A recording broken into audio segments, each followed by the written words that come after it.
اللهم صل على محمد وآل محمد.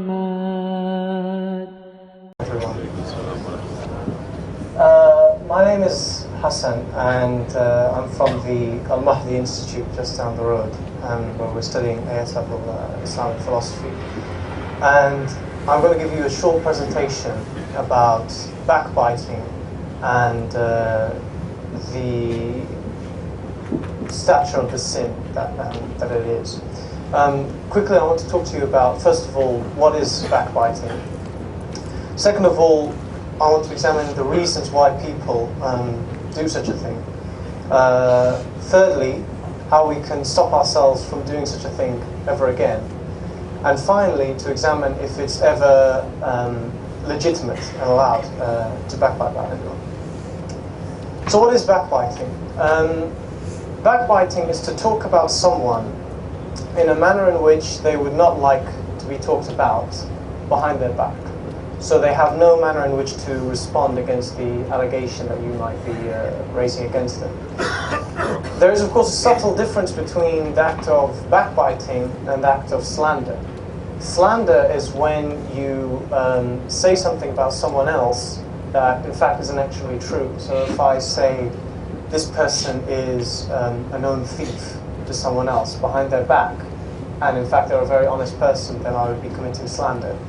Whereas if I say about someone, this person did terribly in this exam, he's not very clever, and that's true, then that would be backbiting. Although it's true, it's still a sin because he's not there to defend himself against what I might be saying about him. So to look at the reasons why we might backbite. First of all, we might do so to subside any anger that we feel. For example, someone may anger you, someone may wrong you, he might commit a sin against you, you might steal from you, for example, and you rightfully feel angry, you feel wronged. And because of this you feel angry. So rather than simply turning the other cheek and doing nothing, you might backbite about them to get your own back, so this a sadistic pleasure from doing this, vengeance, revenge, whatever. And to try and stop yourself from doing that, it's important to remember that self-control is an extremely important trait. The Prophet Muhammad had to remain patient when he was spreading the message of Islam, and he had to practice extreme self-control. And we have to try and learn to do that in our lives, and try and be patient with other people. So control your sense of anger and sense of injustice. The second reason might be to keep or to make friends, so peer pressure. So for example, a friend is backbiting, and rather than preaching to them and saying, you shouldn't be doing this, you just join in to be seen as one of them. And what's important to remember in this scenario is that what you're doing here is placing your friends above Allah subhanahu wa ta'ala. You're saying that they mean more to you than Allah, and you are afraid of them more than you are afraid of Allah. And when you think about that, then it certainly has a powerful effect, and it should ensure you think twice before doing such a thing again. Third of all, you might want to be seen as better than the person you're backbiting against. So for example, you might say to someone, this person is extremely stupid, he's idiotic, you might make fun of them, mock them. And by doing this, you think that you are some sort of judge. You're judging them because you're a much better person than them, and therefore you have this authority to look down upon them. In this scenario, it's important to remember that, of course, Allah is the ultimate judge of all of us, and we are in no position to judge any one of our fellow human beings or fellow brothers and sisters before Almighty Allah. The fourth reason, you might simply do it to mock other people. Sometimes people enjoy gossiping or talking about people behind their back. And in this scenario, I want to quote you something from the Holy Quran. O you who believe, let not some men among you laugh at others. It may be that the latter is better than the former. Surah 49, Ayah 11. So in fact, there's this irony that in fact the person that you're talking about behind their back may in fact be a much better Muslim or a much better person than you. And certainly for a start, they're not backbiting, whereas you are. People sometimes backbite because of envy, because of jealousy. So perhaps you're jealous of someone, you think that they're cleverer than you think that they're better than you, more popular than you.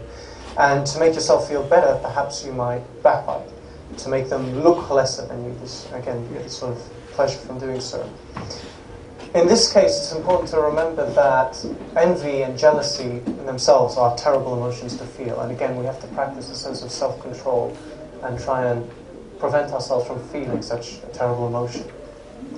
And finally, people might backbite to acquire material gains. So for example, someone may backbite to ensure that their boss at work promotes them to a higher position instead of this person. And in this situation, it's important to remember that human beings can give you as much as they like. They can, give you money, power, whatever. But you can only enjoy these gifts as much as Allah allows you to. Someone can, win the lottery for one day, and the next day he might choke on that money that he has earned. So it's important to remember that humans can do some things for you, but it is Allah who determines how much benefit you take from those things. Finally, I want to say, never to say something like, I'm not backbiting because I could say this thing in front of that person's face as well. That's completely flawed logic. First of all, you are backbiting. The person isn't there to defend himself, that's already a sin. And second of all, a lot of the time people are simply saying that to comfort themselves and to make them think that what they're doing is actually okay. Many times you simply would not say that to a person's face. And finally, very quickly, just to examine if backbiting is ever allowed in some situations. First of all, you might do so in order to protect another Muslim from the evil of another. So for example, in a marriage prospect, you might try and be very honest about this person that they're thinking of marrying and tell them all aspects about them, good aspects and the bad aspects, so they can make what is a very important choice in their life with all information and evidence. Second of all, though you might not call it backbiting, if what you're saying about the other person is positive, so you're commending them, this person is extremely generous, then that's not backbiting. And finally, if we are criticizing a narrator of hadith, because hadith is something extremely important, people take very seriously and they can base their whole lives upon following a certain hadith, it's extremely important to criticize the narrator of that hadith as much as possible to ensure that, first of all, he is trustworthy, and thus we can trust the message that he's trying to put across. And finally, I'll leave you with this very famous quote from the Quran. And if you remember just one thing from this, hopefully it'll be this.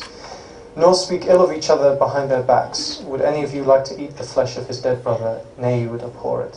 That's from Surah 49, Ayah 12. Thank you very much for listening.